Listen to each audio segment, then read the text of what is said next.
जगत के जीवों का ज़्यादातर दुखों में ही समय व्यतीत होता है और दुख दो वजह से आता है। एक तो पुरानी बातों को बार बार मन में रखने से, और नया भविष्य जो आया ही नहीं है उसके लिए ही सब कुछ करने से। ये जो तैयारी चली उस तैयारी के नाते वर्तमान को भूल गया। दिन भर जो नहीं खाते हैं उसको भोजन करना आवश्यक है, वो भोजन के लिए भूखा रहता है और भोजन करता है तृप्त रहता है। लेकिन जो पेट भर के खा रहा है उसको रात्रि भोजन यानी कि भोजन याद नहीं आएगा। बात यह है वर्तमान इतना सुंदर है और वो वर्तमान में इतने सारे रस है जो हम पी के आराम से खुश रह सकते हैं। भविष्य को देख के, भविष्य के प्लान करके वर्तमान को गंवाना और भूतकाल को बार बार घूट गए धारणाएं गलत रखना। क्षमा याचना वर्तमान का धर्म है, क्षमापना पर्व वो वर्तमान का धर्म है। पुरानी यादों को विसरना ऐसा नहीं, मुझे वर्तमान में क्षमा के साथ प्रसन्नता से जीना है।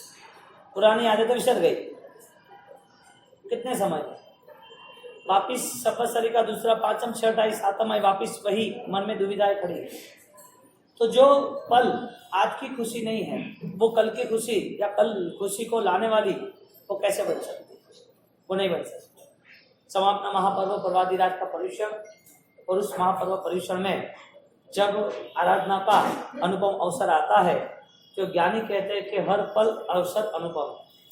आज आपने जो किया है उसमें आप खुश रह सकते हो, न कोई दुविधा से, न कोई राग के बंधन से, न कोई भविष्य से, न कोई पुरानी बातों को याद करते इस सारे राग द्वेष के बंधन से मुक्त होके आज का जो पल है वो पल मैं खुद अपने खुद के अस्तित्व से निभाना चाहता हूँ। मैं आज जीना चाहता हूँ, कल का मुझे पता नहीं है, कल के भरोसे रहना भी नहीं, मुझे आज जीना है। कल जो बीत गया है उसको लेके मैं घूमूंगा तो ऐसा बोझा भी मेरे काम का है। आज का जीना यानी कि वर्तमान को इतना सुवर्णमय बना दे और वो सुवर्णमय वर्तमान उसकी पूरी भविष्य की यात्रा को और ही सुगंधीदार बना दे। बहुदेव के जीवन में ऐसी घटना घटी। उनने भूतकाल को याद किया, भविष्य को याद किया। भविष्य में तय किया कि भाई चला जाए तो मुझे निकल जाना है, भाई की परमिशन मिले तो मुझे निकल जाना है। दीक्षित जीवन जब भी छूटने का हो जाए इतना मैं सुखी हो जाऊंगा। साधु पद से मुझे इस्तीफा दे देना है, अब मुझे नहीं रहना साधु जीवन। भविष्य ये सोच रहे थे और पास्ट टेंस के भूतकालीन बात देखने जाए तो नागिला को सोच सोच के दुखी हो रहे थे। और नागिला के लिए उसने मन बनाया कि नागिला कैसी होगी, क्या करती होगी, नागिला को अभी दुख आता होगा तो कौन सहायता करता होगा, नागिला मुझे भूली होगी या नहीं भूली होगी, माँ बाप ने मेरे पीछे कोई इंतजाम दूसरा किया कि नहीं किया, मेरी खोज की या न की, मेरे प्यार के संबंध में ज़्यादा किसका प्यार होगा, मेरे माँ बाप, मेरे पत्नी का, किनको मैं ज़्यादा अपना मानूंगा। ऐसी बहुत सारी मन में धारणाएं चलती रही। साल भर तो पूरा हो गया दीक्षित का और दीक्षा का 1 साल समाप्त होने के साथ साथ कहने की बात आती है मुझे जाना है, मुझे पसंद नहीं है, कह नहीं सकते क्योंकि भाई उसको बार बार समझा रहा है दीक्षा के लिए, उसके जीवन को और उत्साहित करते रहते हैं। लेकिन उस घटना को लेके भैया ने ऑलरेडी कोई भी बात नहीं छेड़ी। भैया ने यानी कि बहुदेव ने बात न छेड़ी, भाई ने ऐसी कोई समझदारी रही नहीं। उनको तो संयम जीवन के उपलक्ष्य में वो आगे बढ़ाने की बात करी। 12 साल व्यतीत हो गए। कितने? 12 साल तक एक ही यात्रा चली विचारों। कितनी फाइट भूतकाल के लिए, भविष्य के लिए, वर्तमान को पा नहीं सका व्यक्ति। हम तो ये कहना चाहते हैं कि आज यदि सुंदर बना सकते हैं कि नहीं बना सकते। आज हम क्या सोच के जी रहे हैं? हम कल का सोच रहे जो है नहीं हमारे जीवन में। कल जो चला गया है उसकी यादों से कोई लेना देना नहीं। तुम भूतकाल में करोड़पति थे, अभी क्या? तुम्हारे पास बहुत पैसा था, बहुत तुमने लोगों के काम किए, बहुत लोग तुम्हें चाहते थे, ये तुम्हारा भूतकाल रहा। भूतकाल तुम्हारा समाप्त हो गया, करना क्या है अभी? उसको याद करके नया कुछ नहीं करना, उसको याद करके वही चीज पर खड़े रहना है। ज्ञानी कहते हैं राग और द्वेष वो भूतकाल और भविष्य को लेकर खड़े होते हैं। पसंद आना नहीं आना, अपना पराया, ये सारी मानसिक चित्त की अवस्था वो पूरी संक्लेश युक्त है। भविष्य का देखना वो भी आर्त ध्यान, जिसे ज्ञानियों ने अनिष्ट संयोग, इष्ट वियोग ऐसी बात की। इष्ट का वियोग, अनिष्ट का संयोग, ये दो चीज यानी टोटल 4 है। 2 चीज, आगे की सोच, मुझे रोग नहीं होना चाहिए, मेरे पैसे कम नहीं होने चाहिए, मेरी इज्जत कम नहीं होनी चाहिए, कोई मेरे लिए गलत नहीं सोचना चाहिए, तो मुझे गलत कहना नहीं चाहिए, मेरे पास नुकसान नहीं आना चाहिए, मेरा स्वास्थ्य खराब नहीं होना चाहिए। ये सारी चीज किसको बोले के भविष्य को। और पास्ट टेंस की चीज, वही उसने ये किया था, ये गलत है, उसने मेरे साथ लड़ाई झगड़ा किया था, उसने ऐसे वक्त ऐसा किया था। मन हर वक्त राग द्वेष के कचरे को लेके घूम रहा है। ज्ञानी कहते हैं न तो तेरा संवत्सरी मनाया जाएगा और न ही तेरा प्रवादी राज गिना जाएगा। तो जो कुछ करेगा उसमें तुझे खुद को समझना है कि तेरे भविष्य में तुझे जाना है, तो वर्तमान को तुझे पाना है। आज तू कुछ पाएगा तो तेरा अनुभव तुझे आगे ले जाएगा। आज ही तेरे पास कुछ नहीं है, भविष्य देखा इसके लिए आज का कुछ नहीं, क्योंकि भविष्य के साथ तू जी रहा है। भविष्य में ये करूंगा, वो करूंगा, ऐसा करेंगे। आज क्या किया तुमने? आज जो भी किया वो भविष्य थोड़ी बनने वाला है। जो बन रहा है वो हमारा पूर्ण रूप से स्थिर नहीं है। बहुदेव का भविष्य 12 साल तक वो घूटता ही रहा, मन मनाते ही रहा। कितने राजनेता सपने देख रहे हैं, मैं ही जीतूंगा। कितने राजनेता, कितने व्यापारी सोचते हैं मैं ही सुखी बनूंगा, मैं ही करोड़पति बनूंगा। उपवास के दिन खाने को याद कर, इससे क्या लेना देना। कोई छोटा बच्चा उसने उपवास किया, मम्मी कल ये बनाना, वो बनाना, ये खाना, वो खाना इससे कोई मतलब है? याद आती है तो क्या मतलब है? तुम्हें तो करोड़पति बनना है, बहुत सारे सपने आते हैं शेख चाली के तरह। क्या करना, क्या तुमने मन बना दिया कि हाँ इतनी बड़ी लंबी गाड़ियां, इतना राजमहल, इतने बड़े बड़े आभूषण, इतनी महिमा इन लोगों की है, मेरी भी हो जाएगी। और तुम सपने में उनकी जगह पर तुम खड़े रह जाओ तो क्या सपना सच होता है? ज्ञानी कहते हैं जो भविष्य आया नहीं है, जो आने वाला अभी नहीं है, उसके लिए क्यों चिंता कर रहा है। छोटा सा एग्जाम्पल, एक बच्चा जो तपस्या की है और उसको सोच कि ये भोजन मुझे कल चाहिए, कल चाहिए तो कल सोच रहा है, आज क्यों सोच रहा है? हमारे पास प्लानिंग नहीं, और न हम प्लानिंग के साथ आगे चलने का कोई जज्बा रख रहे हैं। धर्म आज करना है क्योंकि भगवान ने वर्तमान योग कहा है, सावधन जोगम पच्छकामी, यानी कि तो भी कंटिन्यू अभी कहा है। अशुभ कर्म का छेदन अभी हो रहा है। वो श्रीरामी अभी मुझे करना है। अपाणम वो श्रीरामी, पचखान के साथ पर, पचखान के बिना काउसक के साथ पर, ये सारी चीजें सज्जाए संदेशाओं, सज्जाए करो, ये सब परमात्मा का हर कोई धर्म वर्तमान में इसके लिए बताया है क्योंकि आगे की क्षण का कोई पता नहीं। भगवान ने कोई धर्म रिकॉर्ड के लिए नहीं बनाया कि तुम ये करो तो तुम्हारा रिकॉर्ड हो जाएगा। भगवान ने धर्म जो भी कहा है, जो भी चुना है, जो भी इशारा किया है, वो सारे इशारों के पीछे एक ही लक्ष्य है, आज जीना सीख लो। अब आज का सामयिक वो कल नहीं आने वाला, कल का सामयिक आज नहीं आने वाला। आज की तपस्या का फल कल नहीं मिलने वाला, आज की तपस्या का फल आज ही मिलेगा। ये तो हमने ये मन बना दिया कि इतने सामयिक करेंगे तो इतने फल मिलेंगे। ये सारी बातें किसके लिए है? आत्मा को कौन सा फल चाहिए मोक्ष के अलावा?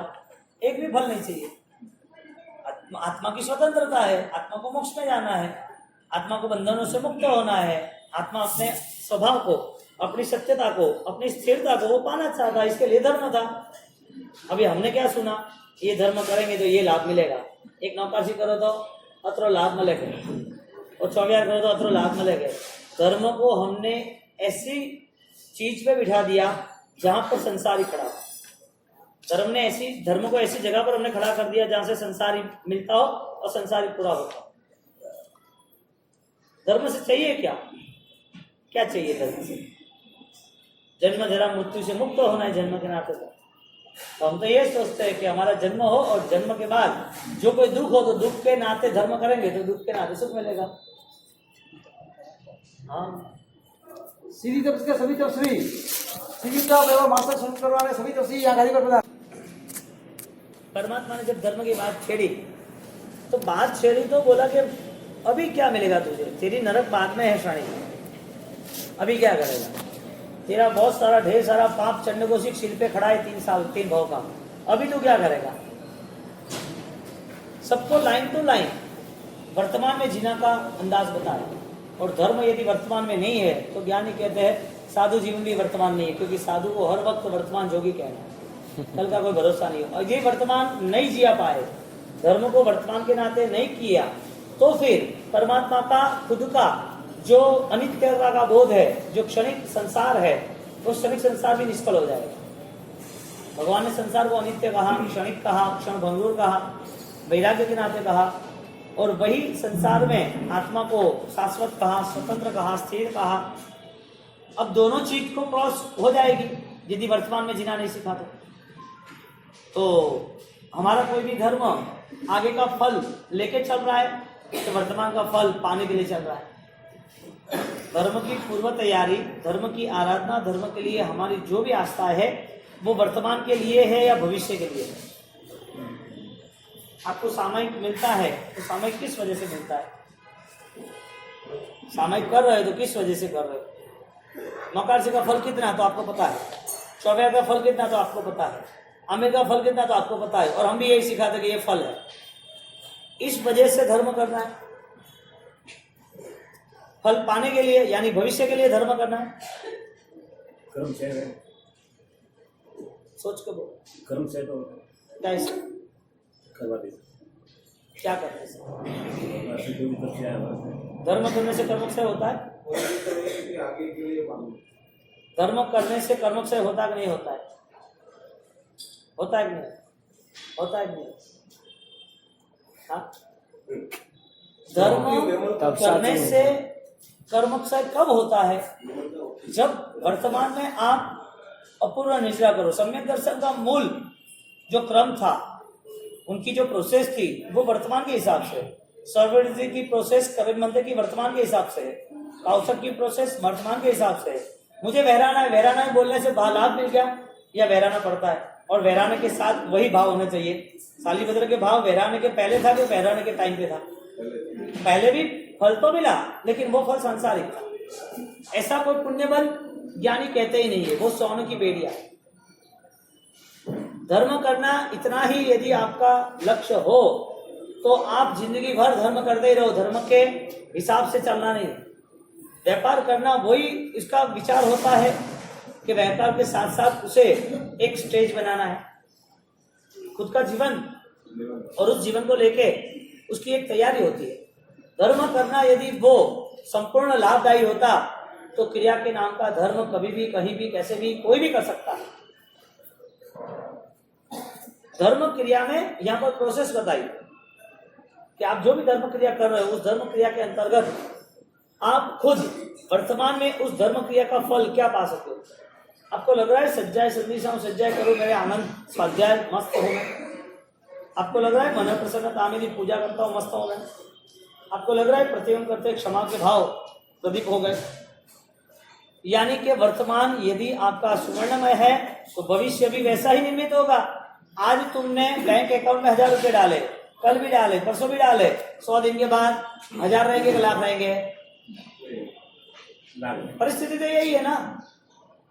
आप आज क्या कर रहे हो वो आगे की बात है। बहुदेव ने ये प्रोसेस पूरी फेल की। 1 साल नहीं 12-12 साल तक वो सोच रहा था मैं भैया को रिक्वेस्ट करूं, नागिला के पास जाऊं, परिवार को मिलूं, उनको मैं समझाऊं कि मैं अकेला नहीं गया हूं, मुझे जबरदस्ती से दीक्षा दे दी है, मुझे जाना नहीं था। उन लोगों को ऐसा नहीं लगे कि मैं सबको छोड़ के चला गया हूँ, उनको ऐसा नहीं लगे कि लड़की को बिठाया और धोखा दे दिया है। मुझे एक बार मैं मिल लूं, उनसे सच स्पष्टता कर दूं, मुझे जाना है, लेकिन भैया तो दूर दूर दूर कहीं कहीं लेके गए।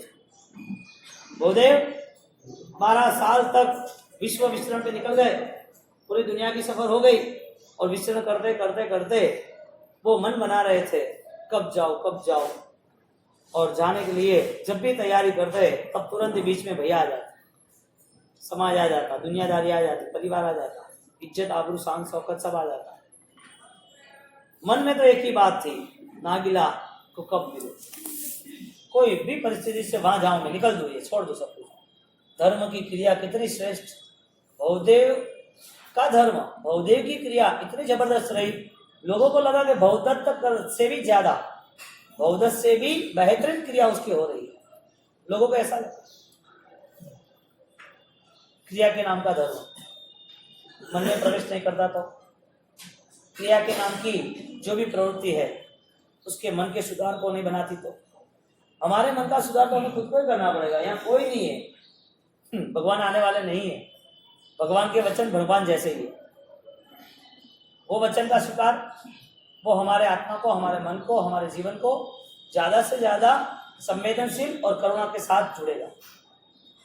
हमें कोई ऐसी विचारधारा रखनी नहीं है। इसकी वजह है कि कई सालों से यही चल रहा है, क्रिया करेंगे तो फल मिलेगा। हमारे समाज में एक कर्तव्य हो गया है, पूजा के नाम का, सामायिक के नाम का, माला के नाम का। समाज एक बड़े लंबे अरसे से एक ज्यादातर बहुत सारा लंबा चौड़ा ग्रुप इस चीज को लेके चल रहा है कि ये करेंगे तो सब कुछ मिलेगा। ज्ञानी कह रहे ये तो कर, साथ साथ में तेरी आत्मा की सोच भी कर। ये करेगा और वो छोड़ देगा तो कैसे करेगा? आत्मा की सोच को लेके तू करेगा तो न तेरे रागद्वेष रहेंगे, न दुनियादारी में तुझे कोई परेशान करेगा। तुझे दुख देने वाला है ही नहीं। तुझे दुख देने वाला कौन है? उपसर्ग देने वाला कौन है? तुझे परेशान करने वाला कौन है? तेरी पीड़ा वो नित्य की या अनित्य की है? तेरा शरीर वो तेरा या पराया है? तुझे जो शरीर मिला है वापिस इस शरीर में साधना करेगा तो तेरा शरीर करेगा, तेरी आत्मा करेगी साधना। साधना का बल किसको मिलता है? शरीर को या अध्यात्म को? अध्यात्म।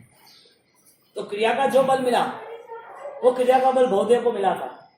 लोगों के सामने उसकी चारों ओर शानो शौकत बढ़ गई, लोगों ने वाहवाही कर दी, लोगों को समझने लगे क्या बात है, दोनों भाइयों की जोड़ी गजब की है।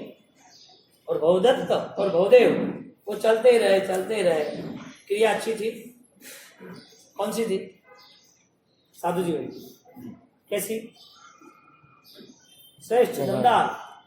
अब आप सोचो कि उनको हजारों लाखों लोग उनको वंदन करे, उनको प्रणाम करे, नमन करे, उनको माने, उनके पीछे पीछे कई लोग साधु भी हो जाए। ज्ञानी क्या कह रहे उसके मन को देख के? ज्ञानी क्या कह रहे उनके मन को देख के कि तू जो करता है वो तू जान। लेस्या का परिवर्तन नहीं हुआ तेरी कृष्ण लेस्या राग के नाम की वो बदलाव में नहीं आई। ज्ञानी कहते हैं लेस्या का परिवर्तन हर किसी को करना ही है। प्रभु महावीर का भी लेस्या का परिवर्तन नहीं हो तो नरक तक पहुंच गए। जब भी मन में उन्हें धर्म के प्रति सच्चाई पैदा नहीं हुई, उनकी मानसिक स्थिति, उनकी मान्यता, उनकी जो भी चीज उन्होंने स्वीकारी थी वो श्रद्धा भी उनकी गलत ठिकाने पर थी। तो गलत ठिकाने पर श्रद्धा जैसे आई, अनित्य पर श्रद्धा बैठी, उद्गल पर श्रद्धा बैठी। जो चीज धर्म के नाते सही नहीं है ऐसी चीज को सही मानने लगे। ऐसी जो विपरीत प्रवृत्ति, विपरीत धारणा, ऐसा जो मिथ्यात्व, ऐसे प्रभु महावीर की आत्मा को भी सुख मिला, देवलोक मिला, अनुकूलता मिली, मानव जीवन मिला, धर्म के अनुष्ठान मिले, कष्ट मिला। कष्ट के साथ साथ उनको धर्म का वहन करना वो भी उनको सुकून लगा। लेकिन कर्म सत्ता ने उन्हें 15 भव तक जैन दर्शन की बातें से उनकी श्रद्धा पल्लवित नहीं की। जैन दर्शन की मान्यता, जैन दर्शन में प्रवेश नहीं हुआ। 15 भव चले गए त्रिदंडी वेश के बाद, और त्रिदंडी वेश के बाद 15 भव चले गए। तो एक ही वजह से मेंटालिटी, तुमने गलत क्यों कह दिया? धर्म नहीं है तो धर्म क्यों बताएं? जो चीज सही नहीं है उसे सही क्यों बताना? जो गलत है उसे गलत बताना भी है तो राग द्वेष बढ़े ऐसे नहीं बताना। आफ्टर ऑल धर्म का कोई भी सही अंदाज हो तो सही अंदाज की व्याख्या एक ही थी, उसके आंतरिक स्थिति में संक्लेश नहीं आना चाहिए। तुम्हारे उपवास अच्छे है लेकिन उपवास के नाते संक्लेश जरूरी नहीं, क्योंकि मूलभूत धर्म आत्मा की शुद्धि का है। तो जितनी आत्मा की शुद्धि बढ़ती गई उतना आनंद वो तुम्हारा बुक होता गया। तुम्हारा आनंद वो तुम्हारा ही है, कहीं को छीनेगा। भवदेव ने कितने साल निकाले? 12 साल। 12 साल तक की यात्रा साधु जीवन के, श्रेष्ठ क्रियाओं के, लोगों की श्रद्धा के। लोग धर्म में जुड़ते ही गए। जो समझदार है उसके लिए तो भवदेव यानी भगवान बन गए, समझदारों के लिए। और भवदेव वो अकेला पढ़ता और अकेला जब भी रहता एकांत में, तब उसे हर बार मन में से तूफान खड़ा होता। भवदेव एक कैरेक्टर है जम्बू कुमार का। लेकिन हम ये सोचे कि हम अब अभी व्याख्यान सुन रहे, छोड़ो बात, आप 5 मिनट ध्यान करो, आपका पता चल जाएगा मैंने कई सालों तक जो क्रिया की उसका फल क्या है। छोड़ के तो जाना है कि नहीं सब कुछ? प्रभु महावीर को भी अपना महावीर का जीवन, जो देवों ने उसकी पूजा की थी जिस शरीर को लेकर, जो देवों ने उनके लिए समर्पण बनाया था, जो माँ बाप, परिवार, राजपाट, क्षत्रिय कुल सब उनके लिए सब खुश हो रहे थे।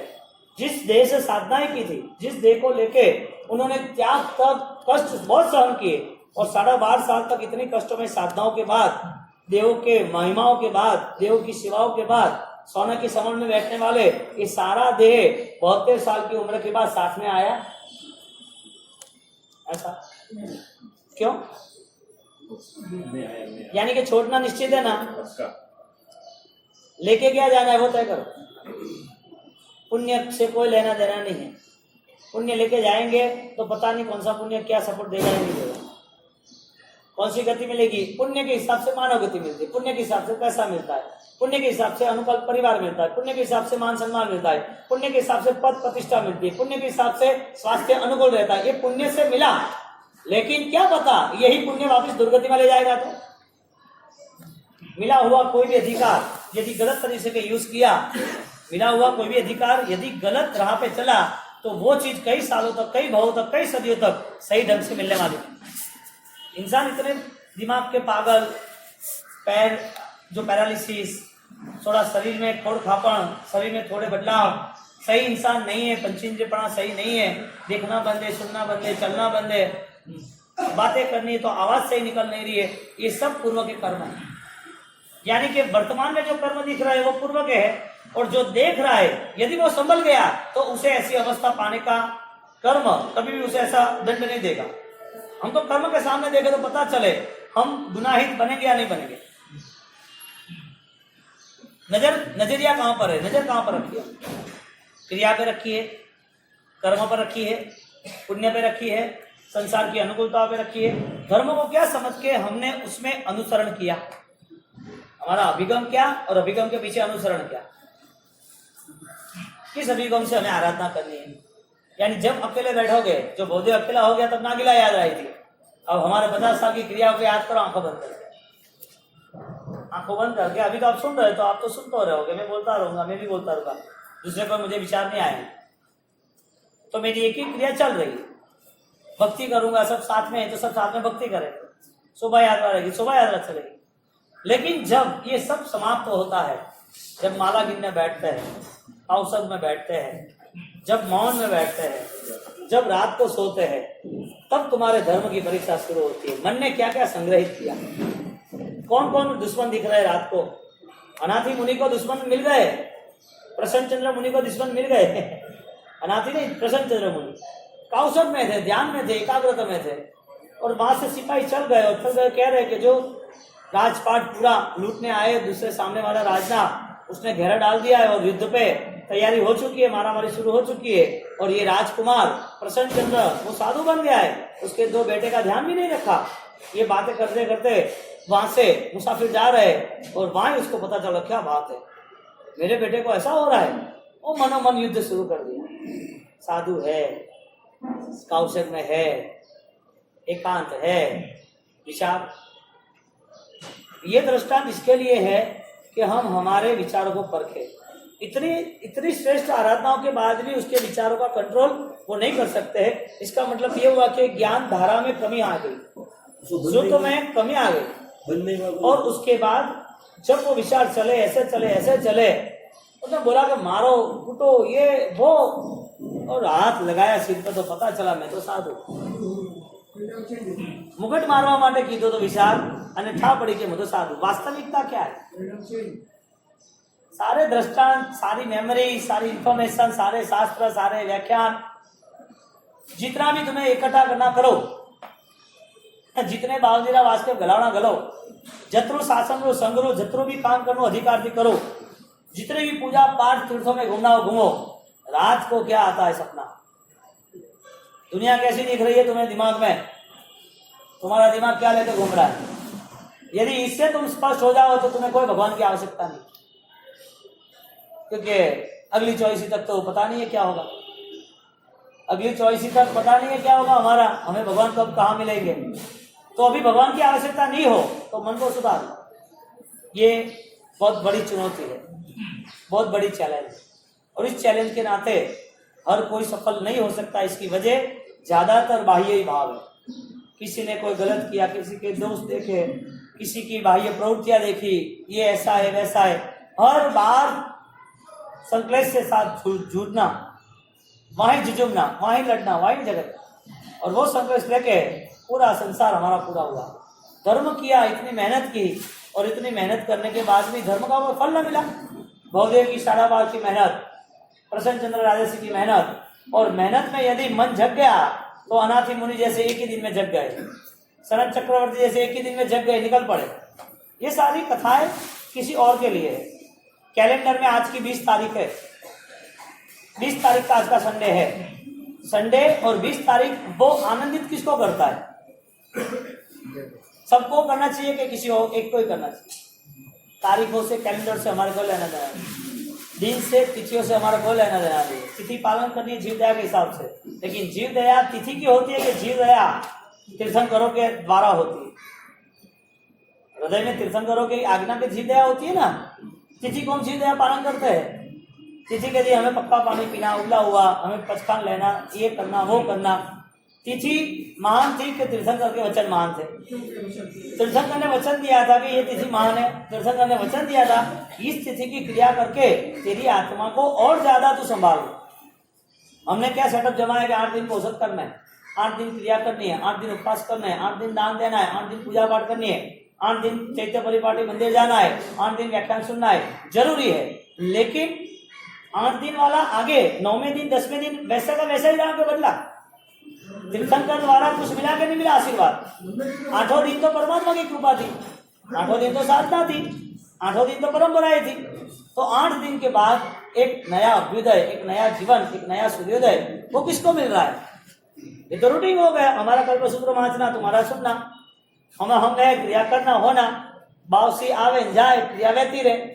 मन को कौन संभालेगा? मन के लिए कौन तैयार होगा?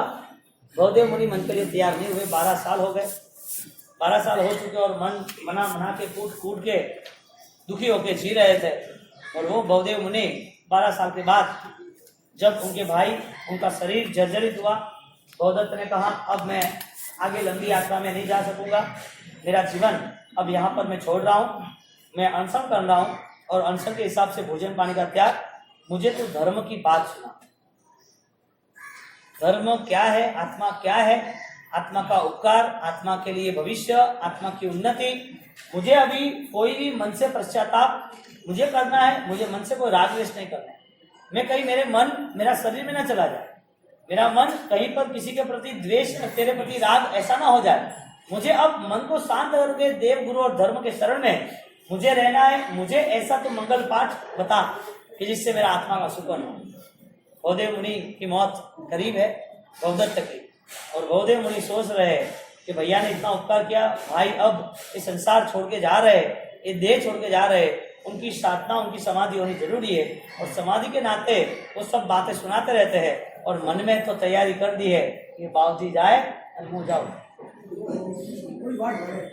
मैं ये कह रहा हूँ कि यदि वो भैया को समाधि दे रहा है, भैया को बात कर रहा है कि भैया ये आत्मा नित्य नहीं है, बहुत तक हमने बहुत सारे पाप किए हैं, बहुत तक ये देह मिला और देह छूट गया है, बहुत तक हमने इस देह को पाला, पंपा, पोष सब कुछ किया है, ये देह अब छोड़ना ही है। तो धर्म किया है तो धर्म के नाते ही छोड़े ना। देह की अनित्यता है, देह छोड़ना ही है। समाधि में रह जा, छोड़ना है, जर्जरित होता का है।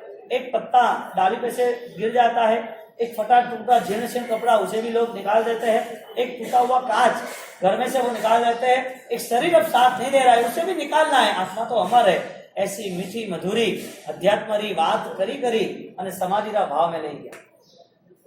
यदि उनकी इतनी श्रेष्ठता हो विचारों की, समाधि के भाव की, तो मन के कहीं जगह पर उसने नागिरा रखी तो वो राग रखा। ज्ञानी कह रहे कि 12.5 साल तक जितना भी कार्य किया वो सारा कार्य उसका पाप का हुआ। काय का हुआ?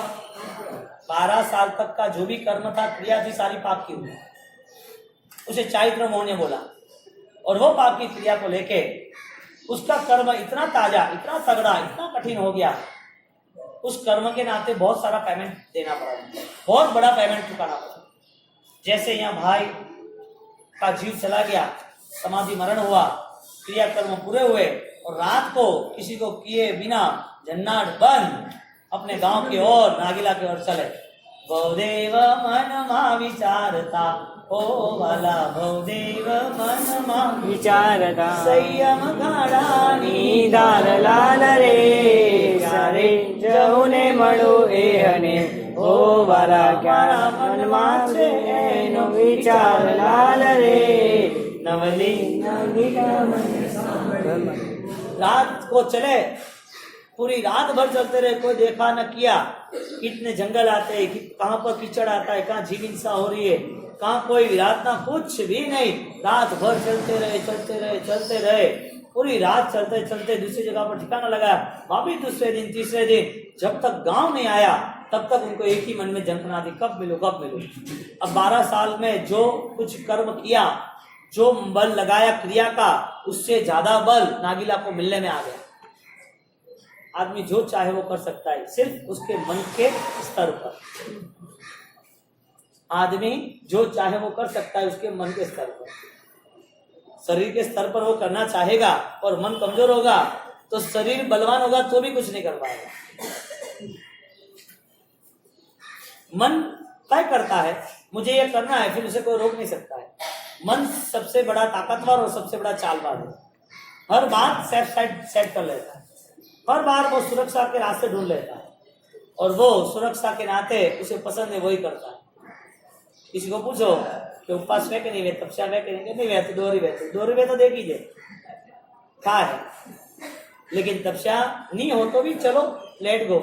उसे पूछना जाए कि द्रव्य के प्रमाण में, आहार के प्रमाण में थोड़ा कंट्रोल हो सकता है कि मुझे इतने द्रव्य नहीं लेना, नहीं कि तो भी 4 डब्बी हो मुखवास से, चारों मुखवास का। रिसेप्शन में गए तो हर चीज थोड़ी तो चखो कीकड़ है क्या, तब नहीं हो तो भी एक्सेप्ट मान्य है। लेकिन तब के भाव होगा तो वो खाने पीने में कंट्रोल करेगा कि नहीं करेगा, द्रव्य में कंट्रोल करेगा नहीं करेगा। अब कैसे मानना उसको तब का परिणाम है या नहीं है। बहुदत्त यहाँ पर समाधि मृत्यु पाई, बहुदेव यहाँ पर सुग्राम उनके वहां पर आ गए और वहां आने के बाद अब वो नागिला को खोज रहे। मेरी नागिला कब मुझे मिलेगी।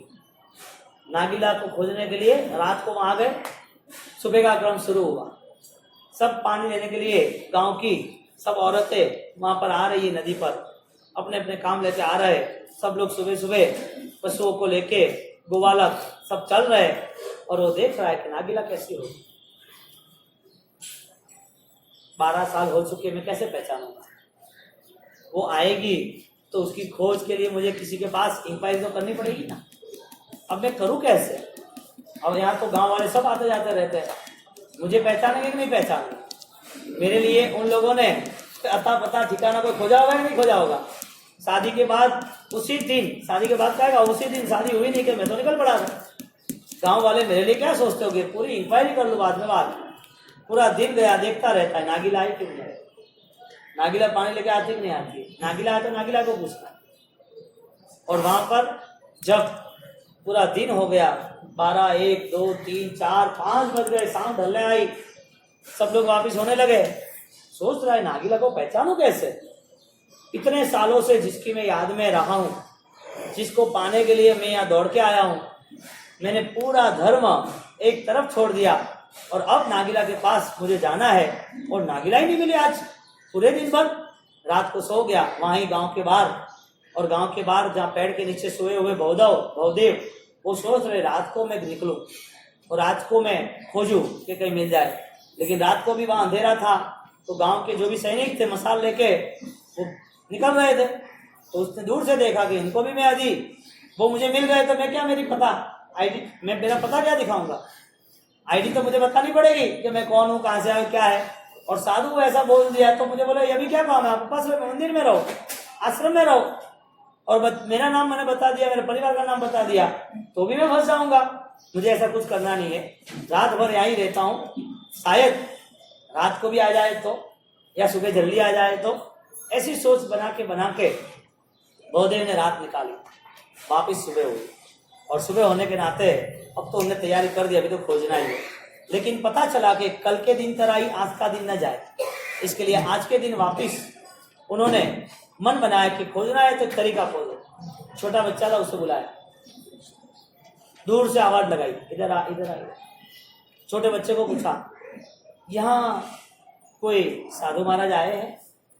देखना उनकी इंक्वायरियाँ, हमारे मन में जो छिपा है वो ज्ञानी हमें कह रहे हैं, हम इसी तरह ही सब काम करते हैं। यहाँ कोई साधु महाराज है? यहाँ कोई परिवार में दीक्षा ली हुई है? यहाँ कोई ऐसा नाम का ऐसा कोई व्यक्ति था? ऐसे गुरु महाराज आए थे भवदत्त जैसे, तो किसी को याद है? माँ बाप का नाम दिया। तो क्या आप इतनी सारी इंक्वायरी क्यों कर रहे हो? आप गांव में जाके पूछ लो ना सरपंच को। तो जब आगे यहाँ से लंबी चौड़ी क्या सलाह क्यों देता है? उन्होंने सोचा अभी बड़े को पूछना पड़ेगा। तो बड़े के पूछने के लिए उस बच्चे को बोला कि मैं तुझे पैसा दूंगा, तो एक काम कर, तो वहां से एक औरत को बुला के, 2 को नहीं लाना, 1 को लाया। तो पहला दोगे पक्का मैं दूंगा, काम हो करने के बाद। छोटा बच्चा था, उसको लोभ दिया, पैसे तो थे नहीं लेकिन समझाना पड़ता है, वो लेके आया। अब घटना ऐसी हो रही है जिसमें वर्तमान शुरू हो रहा है, निर्माण शुरू हो रहा है। अब उस घटना को लेके बहुदेव वो पूरा जीवन नया ही बनाने की कोशिश करेगा। क्या हो रहा है वो हम बाद में देखते हैं। बताओ।